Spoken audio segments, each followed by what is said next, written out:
Très heureuse de vous retrouver une fois de plus à cette nouvelle édition du journal Le Vrai sur votre chaîne. Au sommaire de cette édition, nomination du Premier ministre Sylvestre Ilunga, un choix judicieux vu son parcours élogieux dans l'appareil de l'État pour plus d'un. D'autres par contre s'activent à sortir les cadavres de ces placards. Pendant ce temps, la composition du nouveau gouvernement se fait attendre. À suivre également dans cette édition un extrait du point de presse du coordonnateur de la coalition Lamuka Moïse Katumbi sur l'actualité de l'heure et l'affaire passeport de son conseiller spécial Salomon Kalonda Dela. Un invité dans ce journal, le professeur Paul Chilombo, au micro de Bosco Kabamba. C'est tout pour les titres. Bienvenue à tous.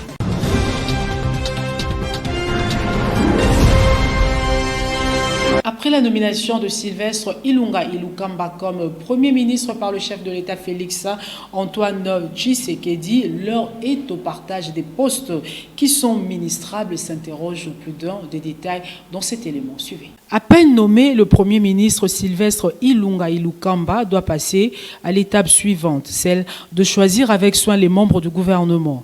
Voilà un défi important. Y aura-t-il des nouvelles têtes ou des vieux routards? Cette équipe gouvernementale sera-t-elle resserrée? Va-t-elle tenir compte de la parité?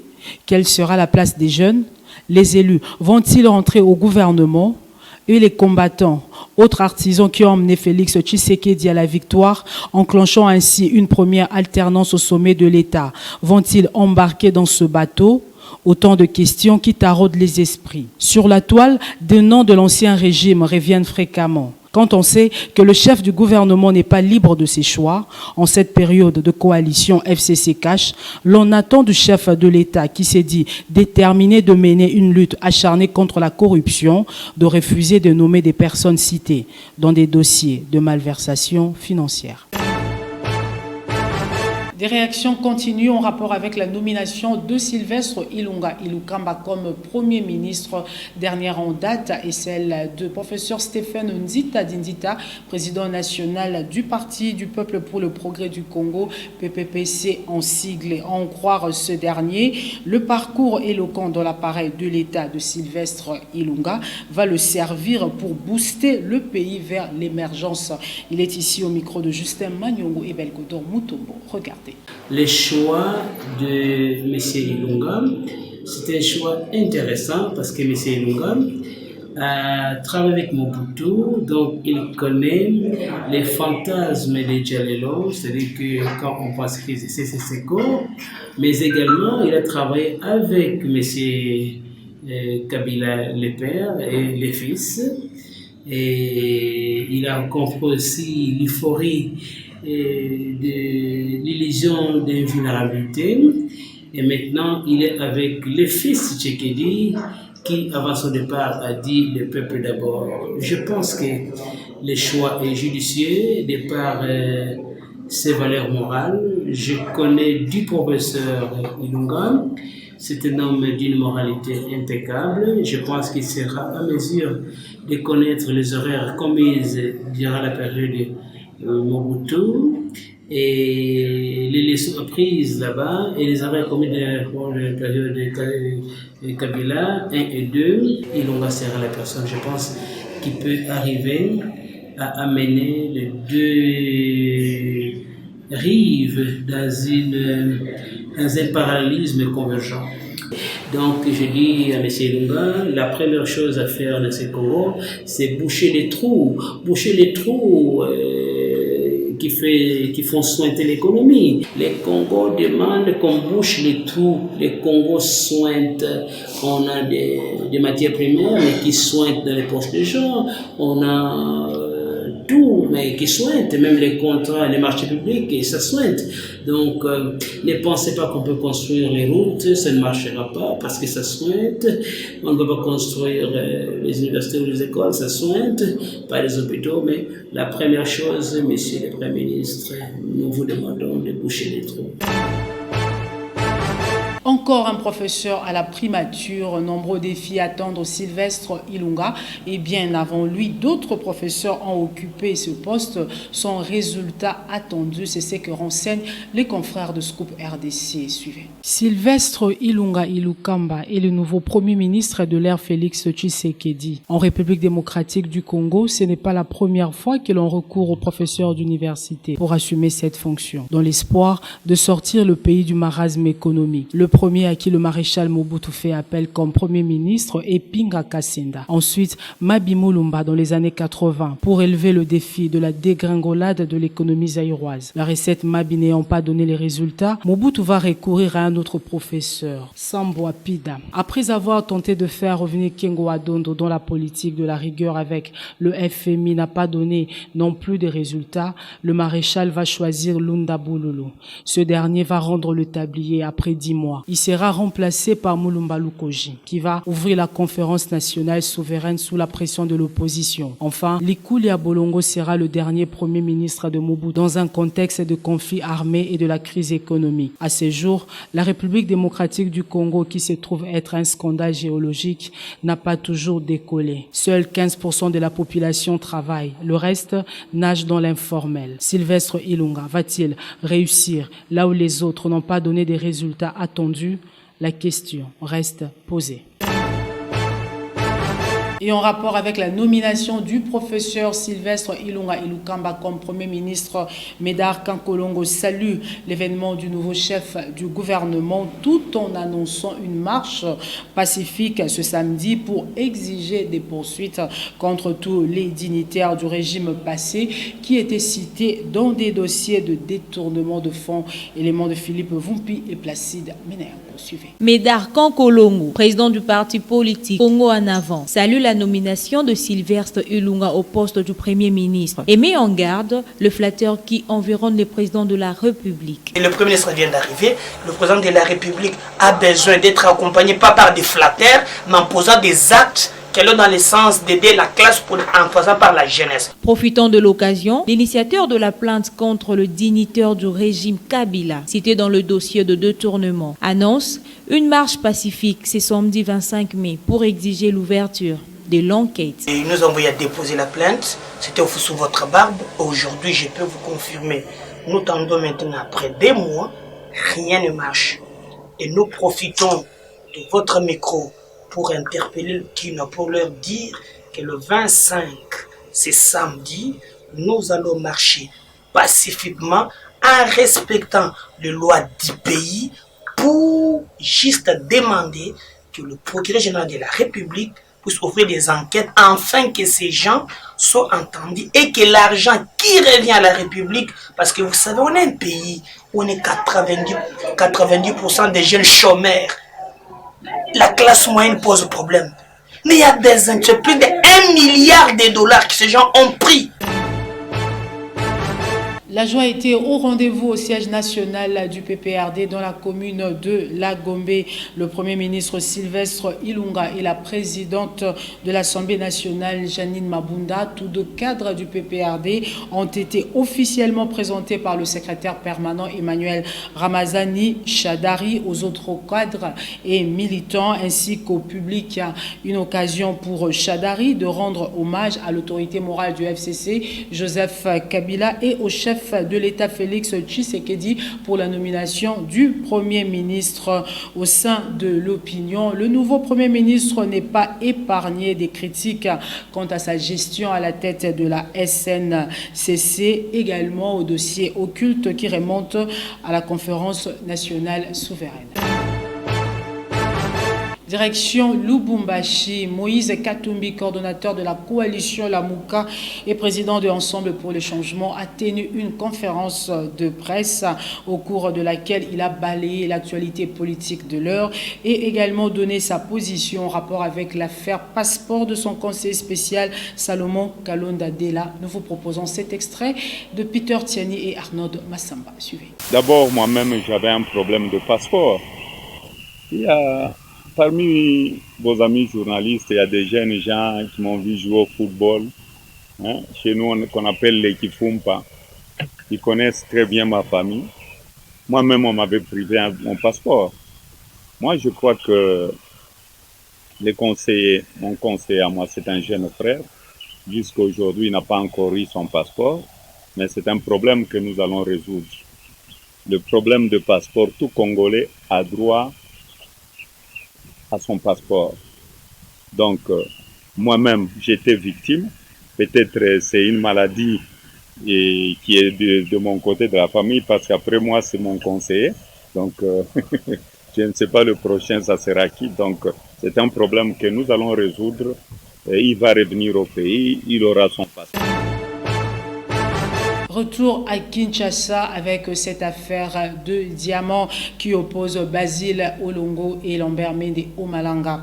L'on croyait que c'en était fini avec l'usage des méthodes peu orthodoxes des éléments de la police nationale congolaise. Hélas non, car le député national Lambert Mende en a fait les frais.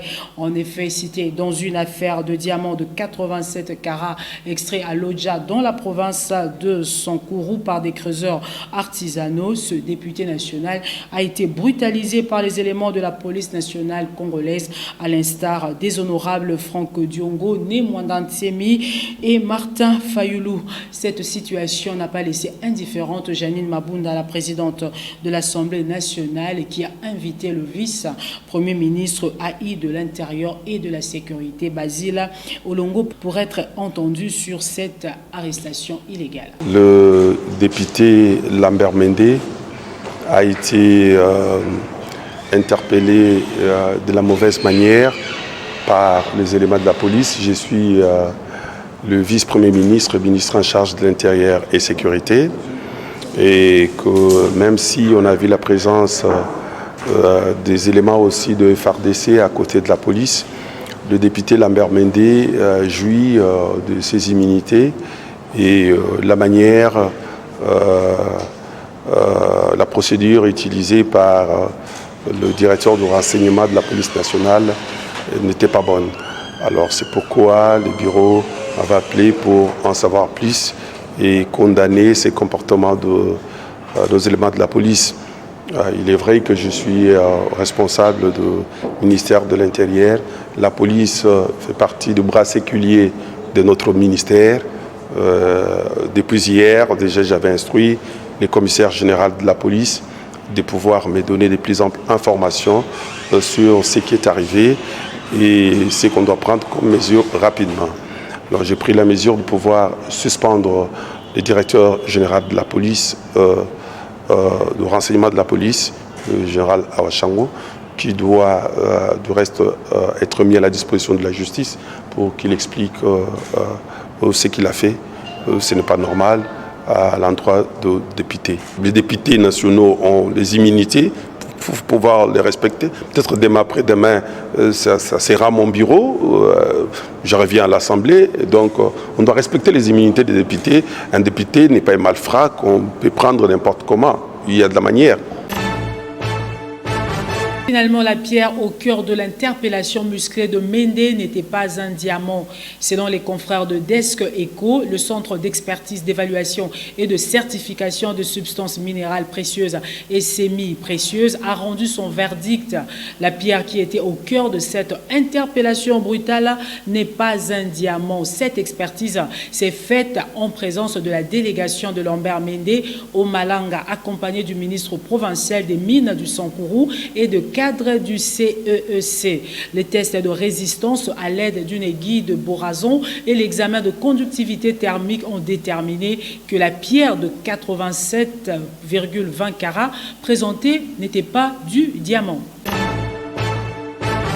Religion à présent, plus de confusion autour de la prophétie de Simon Kimbangu. L'évangéliste universel Benjamin Kawanga va éclairer le peuple congolais dans une conférence qu'il projette pour ce mercredi 29 mai 2019. Suivez. Oui, je suis venu pour annoncer au peuple de Dieu, au peuple congolais, la tenue ou l'organisation d'une grande conférence débat prophétique qui aura lieu ce 29 le mercredi 29 mai de cette année 2019, en face de la maison, en face de l'Académie Beaux-Arts. La salle est que dans l'hôtel Paradis hôtel sur l'avenue de la Libération dans la commune de Lingouala. Et donc nous tenons une grande conférence débat prophétique à 14h ce 29 qui aura comme thème l'accomplissement des chiffres 4 des prophéties de Simon Kimbangu. L'entrée est gratuite, premièrement vous de la presse, parce qu'il est normal qu'on sache où est-ce que nous sommes, où est-ce que nous allons, d'où venons. Car il est écrit un peuple sans révélation, c'est un peuple sans frère.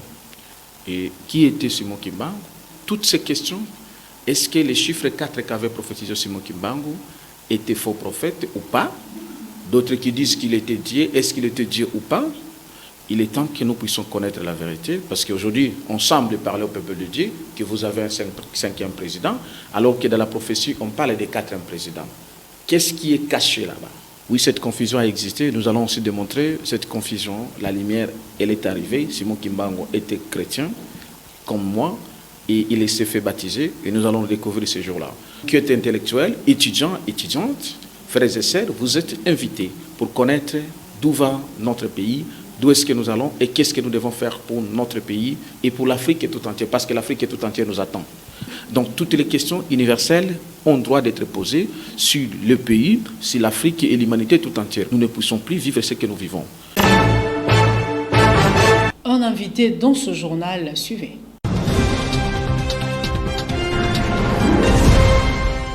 Bonjour honorable.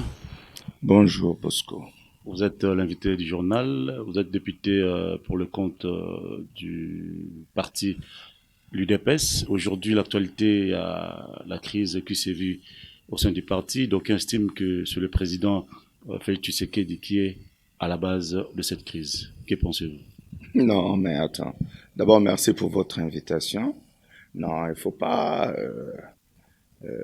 mélanger les choses ou bien faire des accusations. Je ne veux pas dire des fausses. Peut-être que vous n'avez pas suffisamment l'information. Non, le président Félix n'y est pour rien. Et je crois que si vous avez suivi le point de presse du groupe parlementaire IDPS hier, nous avons été un peu plus clairs. Le président Félix Tshisekedi devait prêter serment comme président de la République le 24 janvier. Et pour ça, il devait en principe céder le parti. Parce que la Constitution, dans son article 96, lui interdit d'être partisan. Donc vous ne pouvez pas être président de la République et être membre du parti. Se référant de nos statuts, le président Félix Tshisekedi savait très bien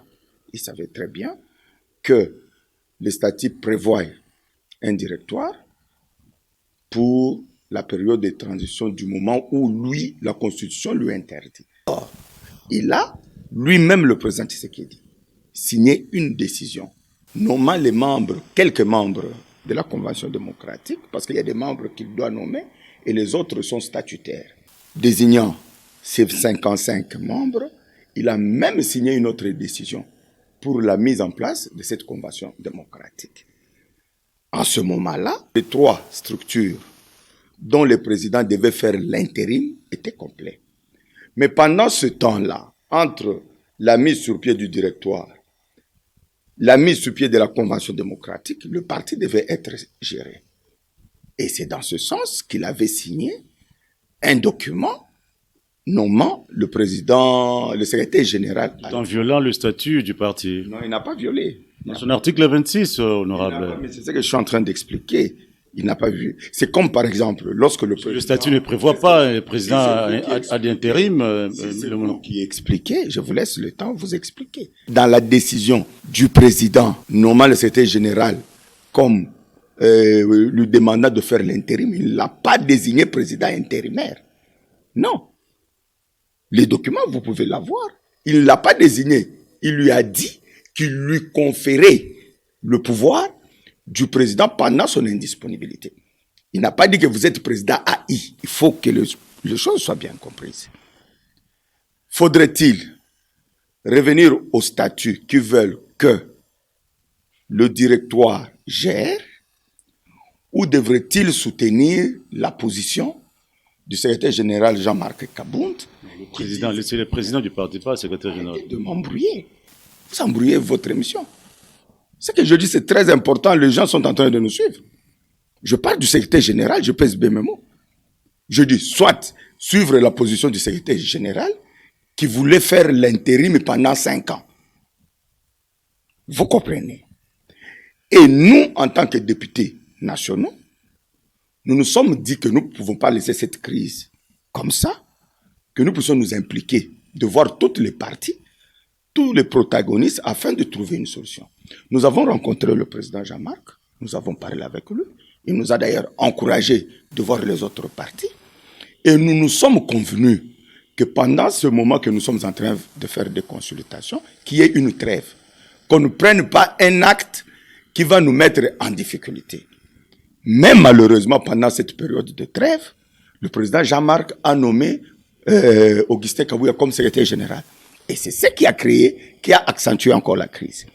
Et nous, comme on avait déjà consulté toutes les parties, on devait maintenant aller voir celui qu'on appelle notre autorité de référence, qui est le président Félix Tshisekedi, pour avoir... Autorité morale, hein. Pour avoir employer ce concept-là. Tué à des polémiques. Hein? Donc, pour avoir son point de vue. Et nous l'avons vu. Et il a été le plus clair possible. Lui, il veut le respect des statuts. Il faut qu'il y ait un directoire qui gère le parti pendant une période de transition. Alors, on ne comprend pas. Je dis bien, on ne comprend pas. Pourquoi il y a des amis qui veulent s'entêter sur cette voie de confusion et de conflits qui démobilisent et justement qui met en mal le fonctionnement de notre parti. Et je suis désolé parce que j'ai suivi ce matin l'honorable Mouaba Tony qui racontait pratiquement, en tout cas j'ai du respect pour lui mais il m'a beaucoup déçu, qui racontait des mensonges, totalement mensonges. Vous ne voyez pas, vous commencez à déchirer les partis. L'honorable, vous êtes le porte-parole du parti. Si aujourd'hui il y a Tony Mouaba qui est en fait débauché puisqu'il soutient Jean-Marc Kabound, il soutient le secrétaire général qui est Augustin Kabouya. Laissez-moi répondre parce que vous savez, nous à l'UDPS, nous nous battons pour des valeurs. Et je crois que le professeur Tony, c'est avocat de son État. Il est appelé quand même à une certaine éthique, à une certaine moralité. Il ne peut pas mettre dans la bouche du président de la République ce qu'il n'avait pas dit. Moi, je suis désolé. Nous étions tous là-bas. La position qu'a rendue le groupe parlementaire, et d'ailleurs, celui qui a rendu cette position, c'est notre président du groupe parlementaire. Il y avait le vice-président Fabien Moutombe, il y avait le rapporteur Madame Henriette Ouamou. C'est la position officielle du groupe. Et il nous amène encore des pratiques d'autres temps, du PPRD où, à l'époque, on débauchait encore les gens, on divisait pour des petits intérêts mesquins. Moi, je suis très déçu. Je suis très déçu. Et lui, parce qu'avant qu'on aille voir le président, nous avons eu un débat houleux au niveau de l'Assemblée nationale dans le groupe parlementaire. Le président Félix Tshisekedi était incapable de trancher le problème. Moi, je lui ai dit, spécialement à Tony, moi, honorable, comme nous allons voir le président, c'est mieux que nous tous, nous puissions entendre sa position de nos propres oreilles pour couper court à ce débat. Et nous avons été avec lui. Ce que nous avons rendu, c'est la position du président et c'est ce qu'il nous a dit. Et lorsque lui, il vient contredire le président de la République, il met dans sa bouche ce qu'il n'a pas dit. C'est malheureux.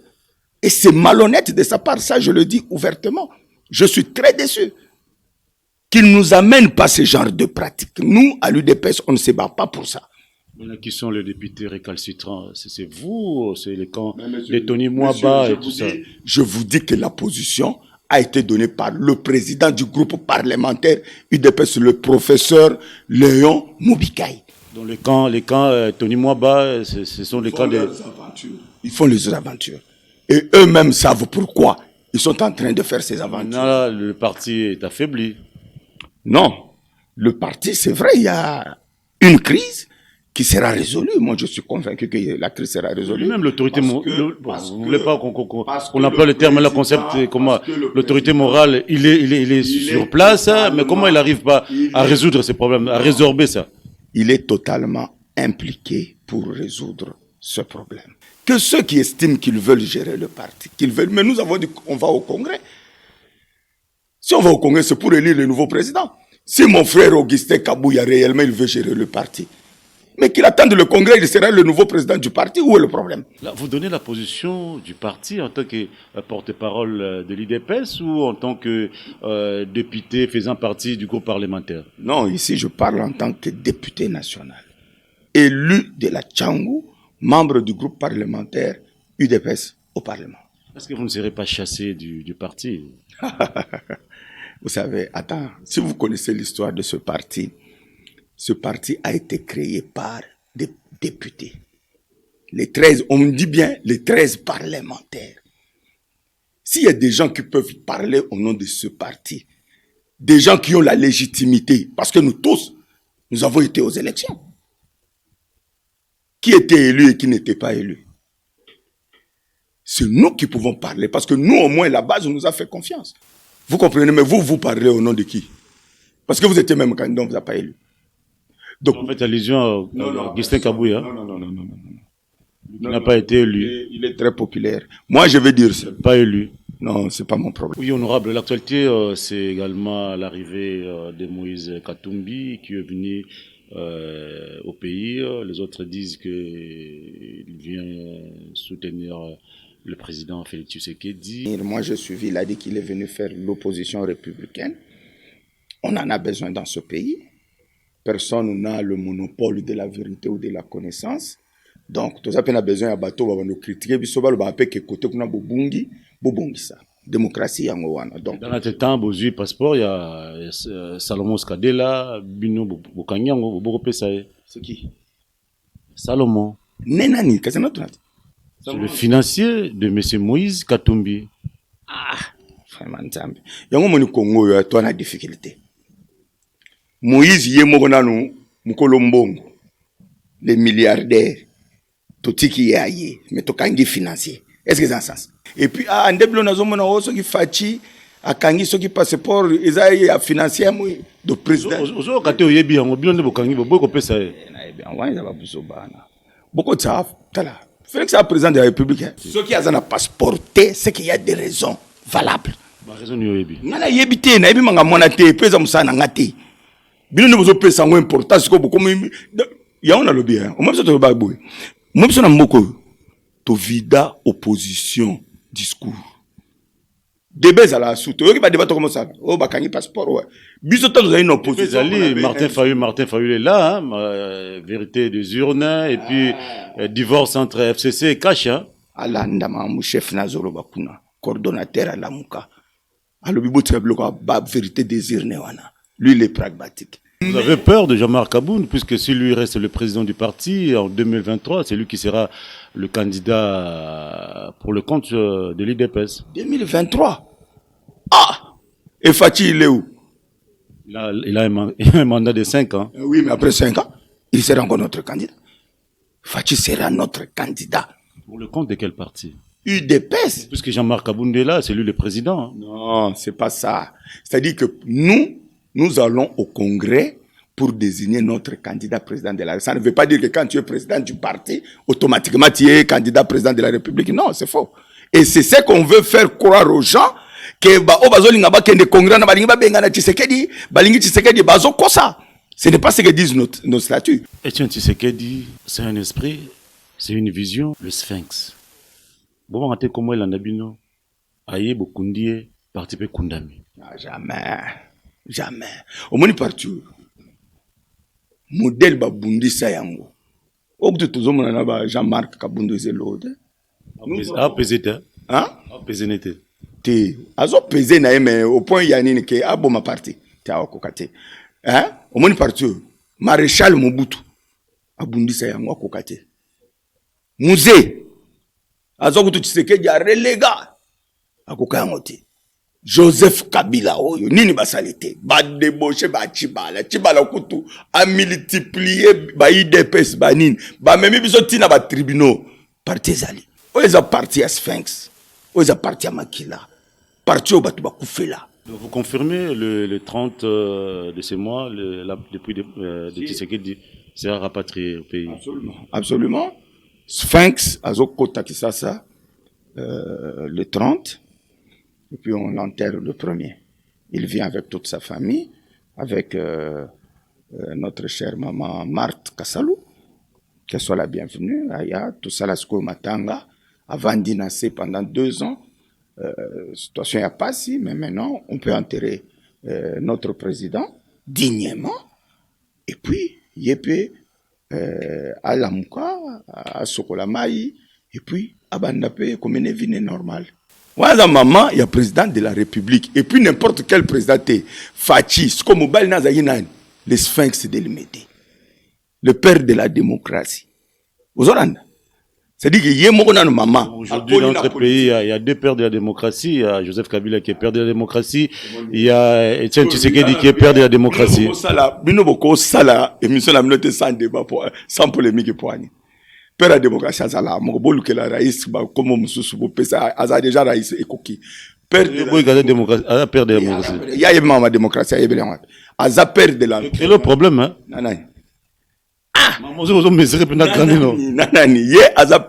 y a alternance. A permettre qui alternance. N'en pas passé nos pouvoirs, donc nous sommes à la carte. Polémique non à chairman passa zongi la muka pays zongi. Yo zala ko zobeta biso ba gaz lacrymogène ba massage ali ko perdre la démocratie na ne. Ata yo moté. En tout cas, tozana biso na coalition mais wa pena ba limbisa nga perdre la démocratie za moko. Epesi ko kufara jamais. Tokozana mo ba contradiction to mesana ba débat na biso et je suis convaincu que tokozaka la solution. Merci beaucoup honorable. C'est moi qui vous remercie.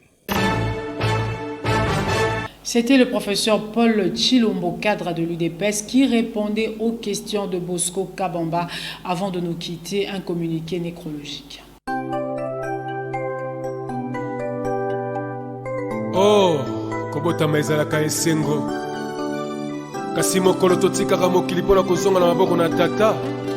Ezalaka mituna, mpe tozwaka biyano te. Communiqué nécrologique. La famille 7, regroupant tous les anciens et nouveaux journalistes du groupe Média 7, Le Potentiel, la Radio 7, a la profonde douleur d'annoncer aux amis et connaissances la mort de son membre, la présentatrice vedette du journal télévisé à Télé 7, Nadine Laing Bosso, décès survenu dimanche 19 mai 2019. Le programme de ses funérailles se présente comme suit. Samedi 25 mai 2019, levée du corps de la morgue de l'hôpital du Cinquantenaire. Exposition à l'espace Kagé sur 16e rue Limité, quartier industriel en face du supermarché New Palace. Dimanche 26 mai 2019, enterrement à la nécropole entre ciel et terre dans la commune de Ntsele. Ce communiqué tient lieu de faire part.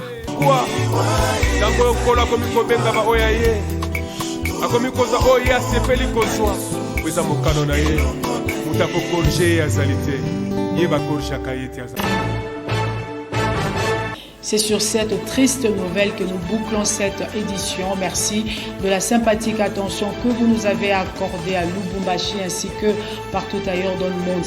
Madame, Monsieur, ce journal est terminé. Au revoir.